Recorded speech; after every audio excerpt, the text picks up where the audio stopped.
Quelques expériences sur le stockage de l'énergie électrique. La pile ou le condensateur peuvent être des réservoirs d'énergie électrique. Voici 2 expériences permettant d'illustrer ce propos. Commençons avec la pile à pommes de terre. Pour réaliser l'expérience, prenez 2 pommes de terre et placez une lame de cuivre et une lame de zinc dans chacune des pommes de terre. À l'aide de pinces à crocodile et de fils électriques, placez la diode électroluminescente entre les 2 lames. Branchez ensuite un voltmètre afin de mesurer la tension de cette pile.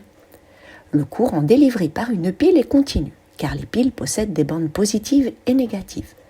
La borne positive de la pile est la lame de cuivre, car elle est reliée à la borne V du voltmètre. La borne négative de la pile est la lame de zinc, car elle est reliée à la borne COM du voltmètre. Nous avons utilisé 2 pommes de terre et avons obtenu une tension de l'ordre de 1,5 volts. Les porteurs de charge à l'intérieur d'une pile sont des ions. Les porteurs de charge dans le circuit extérieur à une pile sont des électrons. Passons au condensateur. Pour réaliser l'expérience, nous avons besoin du matériel suivant. Un générateur délivrant une tension de quelques volts, un voltmètre, un commutateur, un condensateur, des fils électriques, un moteur monte-charge et une masse de 10 grammes.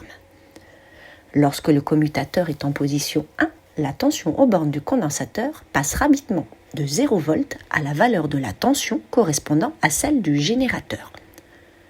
Lorsqu'on ouvre le commutateur, la tension aux bornes du condensateur est égale à la tension du générateur. Le condensateur est chargé, il a emmagasiné de l'énergie électrique. Lorsque le commutateur est en position 2, le moteur tourne et la masse de 10 grammes monte. La tension aux bornes du condensateur diminue, le condensateur se charge, il restitue l'énergie électrique emmagasinée.